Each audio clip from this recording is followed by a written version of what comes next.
Welcome to Balaji ಮನೆ. ನಾನು ಗಾಯತ್ರಿ ವೆಂಕಟೇಶ್. ಇವತ್ತು ದೊಡ್ಡೋರಿಗೆ ಚಿಕ್ಕವ್ರಿಗೆ ಎಲ್ಲರಿಗೂ ಇಷ್ಟವಾಗಂಥ ರಗಡ ಚಾಟ್ ಮಾಡಿ ತೋರಿಸ್ತಾ ಇದ್ದೀನಿ. ಎಷ್ಟು ಚೆನ್ನಾಗಿದೆ ನೋಡಿ. ಬನ್ನಿ ಹೇಗೆ ಮಾಡೋದು ಅಂತಂದೇಳಿ ನೋಡ್ಕೊಂಬರೋಣ. ಫಸ್ಟು ಇದು ಬಟಾಣಿ ಕಾಳನ್ನ ನೆನೆ ಹಾಕಿದ್ದೀನಿ. ಒಂದು 6 ತಾಸು ನೆನೆ ಇಟ್ಕೊಂಡಿರಬೇಕು.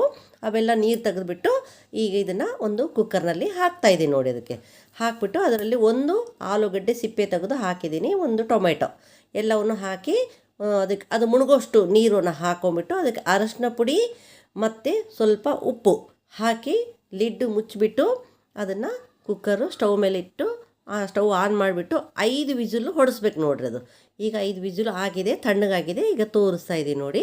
ಇದು ಈ ಥರ ಮೆತ್ತಗಾಗಬೇಕು ಎಲ್ಲವೂ. ಈ ಥರ ಮೆತ್ತಗಾದ್ಮೇಲೆ ಆಗ ಅದರಲ್ಲಿ ನಾವು ಈ ಟೊಮೆಟೊ ಸಿಪ್ಪಿ ಇರ್ತದಲ್ಲ ಅದನ್ನೆಲ್ಲ ತಗೊಂಬಿಡ್ಬೇಕು. ತಗೊಂಡು ಅದನ್ನೆಲ್ಲನೂ ಒಂದು ಸಲ ಮ್ಯಾಶ್ ಮಾಡ್ಕೊಂಬಿಡ್ಬೇಕು. ಅವು ಕಾಳು ಇರಬೇಕು ಸ್ವಲ್ಪ. ಆಮೇಲೆ ಸ್ವಲ್ಪ ಮೆತ್ತಗಾಗಬೇಕು. ಈ ಆಲೂಗಡ್ಡೆ ಟೊಮೆಟೊ ಅದೆಲ್ಲದ್ರ ಜೊತೆಗೆ ಸ್ವಲ್ಪ ಅವನು ಕಾಳು ಮೆತ್ತಗಾಗಬೇಕು. ಕಾಳು ಹಾಗೇ ಇರಬೇಕು. ಅದು ಈ ಥರ ಇರಬೇಕು ನೋಡಿರಿ. ಕಾಳು ಕಾಣಿಸ್ತಾ ಇರಬೇಕು, ಸ್ವಲ್ಪ ಮ್ಯಾಶ್ ಆಗಿರಬೇಕು. ಆ ಥರ ಮಾಡಿ ಪಕ್ಕಕ್ಕೆ ಇಟ್ಕೊಳ್ಳಿ.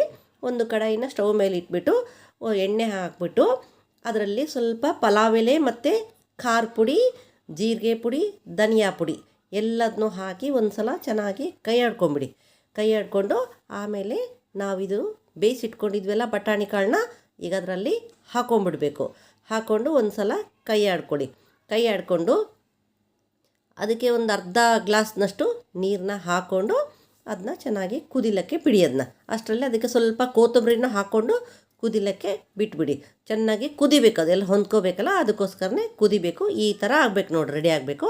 ಅದನ್ನು ಮುಚ್ಚಿ ಪಕ್ಕಕ್ಕೆ ಇಟ್ಕೊಂಬಿಡಿ. ನಾವು ಮಕ್ಕಳು ಬರೋಷ್ಟೊತ್ತಿಗೆ ಅದನ್ನ ರೆಡಿ ಮಾಡಿ ಇಟ್ಕೊಂಡ್ಬಿಟ್ಟಿವಿ ಅಂದರೆ ಚಾಟ್ನ ರೆಡಿ ಮಾಡಿ ಕೊಡ್ಬೋದು. ಈಗ ಒಂದು ಪ್ಲೇಟು ಇಟ್ಕೊಂಡಿದ್ದೀನಿ ನೋಡಿರಿ.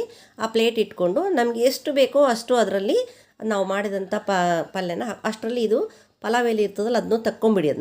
ಆಮೇಲೆ ಇದು ನಮ್ಗೆ ಎಷ್ಟು ಬೇಕೋ ಅಷ್ಟು ಇದನ್ನು ಪಲ್ಯನ ಹಾಕ್ಕೊಂಬಿಡಬೇಕು.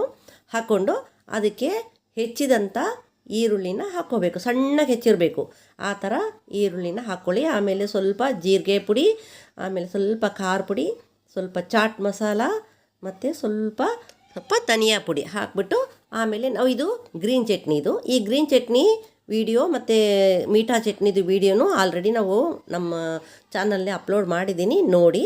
ಸ್ವಲ್ಪ ಗ್ರೀನ್ ಚಟ್ನಿ ಮತ್ತು ಮೀಠಾ ಚಟ್ನಿ ಇದರಲ್ಲಿ ಹಾಕ್ಬಿಟ್ಟು ಮೇಲ್ಗಡೆ ಸ್ವಲ್ಪ ಕೊತ್ತಂಬರಿನ ಈ ಥರ ಹಾಕ್ಬಿಡಿ. ನಿಮ್ಮ ಹತ್ರ ಯಾವುದು ಖಾರ ಇರ್ತದೋ ಆ ಖಾರನ ಅದ್ರ ಮೇಲೆ ಹಾಕ್ಬಿಟ್ಟು ಸ್ವಲ್ಪ ನಿಂಬೆಹಣ್ಣು ಹಿಂಡ್ಕೊಂಡು ಮೇಲೆ ಸ್ವಲ್ಪ ಮತ್ತೆ ಈ ಥರ ಅದನ್ನ ಪಲ್ಯ ಮಾಡಿಕೊಂಡಿದ್ವಲ್ಲ ಅದನ್ನು ಅದರ ಮೇಲೆ ಹಾಕಿ ಮೇಲೆ ಸ್ವಲ್ಪ ಟೊಮೆಟೊ ಹಾಕಿ ಗ್ರೀನ್ ಚಟ್ನಿ ಹಾಕಿ ಇದನ್ನು ತಿಂತಾಯಿದ್ರೆ ಏನು ರುಚಿ ಅಂತೀರಾ. ಎಷ್ಟು ಚೆನ್ನಾಗಿರ್ತದೆ ಅಂದ್ರೆ ಅಷ್ಟು ಚೆನ್ನಾಗಿರ್ತದೆ. ನೀವು ಮನೆಯಲ್ಲಿ ಇದನ್ನು ಟ್ರೈ ಮಾಡಿ ಹಾಗೆ ಹೇಗಾಗಿತ್ತು ಅಂತಂದೇಳಿ ಕಮೆಂಟ್ ಮಾಡಿ ತಿಳಿಸಿ. ಲೈಕ್ ಮಾಡೋದು ಮಾತ್ರ ಮರಿಬೇಡಿ. ನಮ್ಮ ಚಾನಲ್ನ ಪ್ಲೀಸ್ ಸಬ್ಸ್ಕ್ರೈಬ್ ಆಗಿ.